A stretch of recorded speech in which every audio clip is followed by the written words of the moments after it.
दोस्तों, खुद से प्यार करने के अनेकों फायदे हैं। अगर हम खुद से प्यार करें तो हमें कोई धोखा भी नहीं दे सकता। हमें से ज्यादातर लोग प्यार किसी ना किसी से तो करते ही होंगे, चाहे वह हमारी फैमिली हो, हमारे भाई बहन हो, ये हमारी गर्लफ्रेंड भी हो सकती है। लेकिन हम में से ज्यादातर लोग दूसरों को प्यार करते हैं और इन सब से प्यार करते करते हम खुद से प्यार करना भूल जाते हैं। क्या हो अगर हम खुद से प्यार करने लगे? तो चलो इस कहानी के माध्यम से हम जानेंगे कि खुद से प्यार कैसे करना शुरू करें। खुद से प्यार करने का मतलब यह नहीं है कि आप घमंड करने लग जाओ। खुद से प्यार करने का मतलब है अपने आप को अच्छे से जानना, तभी तो लोग हमारी कदर करेंगे। एक छोटे से गांव में एक आदमी रहता था। उसके घर के पास में एक पहाड़ था जहां पर वह रोज सुबह जाता, वहां पर थोड़ी देर उस पहाड़ पर बैठता, फिर वापस आ जाता। तो रोज की तरह वह सुबह सुबह जा रहा था। पीछे से उसका छोटा सा बेटा आया। उसने आकर के उसका हाथ पकड़ लिया और कहा कि आज मैं भी आपके साथ चलूंगा। उसने पहले तो उसको थोड़ी सा समझाया और मना किया। कहा कि जो रास्ता है वो बहुत ही छोटा है और चढ़ाई बहुत ज्यादा है, तो तू मेरे साथ नहीं चल पाओगे। लेकिन फिर जब उस बेटे ने जिद करी तो पिता मान गया। वो दोनों पहाड़ पर चढ़ने लगे। पिता ने बेटे का हाथ कस करके पकड़ा हुआ था। लेफ्ट साइड में पहाड़ थी और राइट साइड में खाई थी और रास्ता बहुत ही छोटा था। वो पहाड़ की चोटी तक पहुंचने ही वाले थे। तभी रास्ते में एक बड़ा सा पत्थर आया। क्योंकि पिता उस रास्ते से रोज आता था तो उसको पता था कि वहां पर पत्थर है, तो वह साइड से निकल गया। लेकिन जो बेटा था उसका ध्यान कहीं और था, तो उसका घुटना जाकर के उस बड़े से पत्थर से टकरा गया। उस बच्चे के मुंह से एक चीख निकली और जैसे ही वह चीखा, उसकी आवाज उन पहाड़ों में घुसने लगी।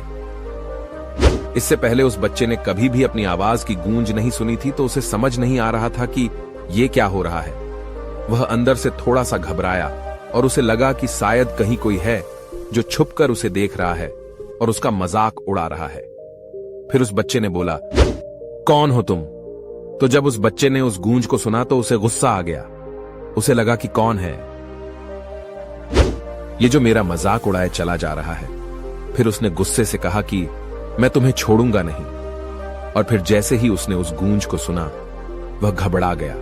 उसके पिता समझ गए थे कि क्या हो रहा है। उसने अपने पिता का हाथ कस के पकड़ लिया और उनसे पूछा कि कौन है ये जो मुझे इतना तंग कर रहा है? कौन है ये जो मुझे इतना डरा रहा है? ये जो मुझे इतना डरा रहा? तो उसके पिता थोड़ा सा मुस्कुराए और उन्होंने खाई की तरफ देखा और जोर से बोला, मैं तुमसे बहुत प्यार करता हूं। वह सुनकर वह बच्चा हैरान हो गया और उसे समझ नहीं आया कि हो क्या रहा है, क्योंकि वही इंसान जो उसका मजाक उठा रहा है, उसको तंग कर रहा है, वह उसके पिता को बोल रहा है कि मैं तुमसे बहुत प्यार करता हूं। तो उसके पिता अपने बेटे को देखा और वो समझ गए कि उसके मन में क्या चल रहा है। और फिर दोबारा उन्होंने बोला, तुम बहुत अच्छे हो। और ये सुनकर उनका बेटा थोड़ा सा मुस्कुराया और पूछा अपने पिता से कि ये क्या हो रहा है। फिर उसके पिता ने अपने बेटे को समझाया, ये जो आवाज तुम सुन रहे हो ना, ये किसी और की नहीं है। ये तुम्हारी ही आवाज है जो कि पहाड़ों में गूंज रही है और तुम्हें अपनी ही आवाज सुनाई दे रही है। जैसे तुम बोलते हो ठीक वैसा ही तुम्हें सुनाई देता है। अगर तुम गुस्से से कुछ कहोगे तो पलट करके जो आवाज आएगी उसमें भी गुस्सा होगा, लेकिन अगर तुम कुछ अच्छा कहोगे तो वो आवाज भी अच्छी होगी। बिल्कुल इसी तरह से हमारी जिंदगी में भी होता है। जैसा तुम अपने मन में इस जिंदगी के बारे में सोचते हो, ये जिंदगी तुम्हारे लिए बिल्कुल वैसी ही हो जाती है। अगर तुम मन ही मन अपने आप से ये बोलते रहोगे कि मेरी जिंदगी तो बहुत बुरी है, तो तुम्हारी जिंदगी सच में बुरी हो जाएगी। और अगर तुम अपनी जिंदगी से प्यार करोगे तो तुम्हारी जिंदगी भी तुमसे प्यार करेगी। ये बात उस बच्चे के दिमाग में घर कर गई और फिर वे दोनों उस पहाड़ की चोटी पर गए। लेकिन बच्चे के दिमाग में यही बात घूम रहा था।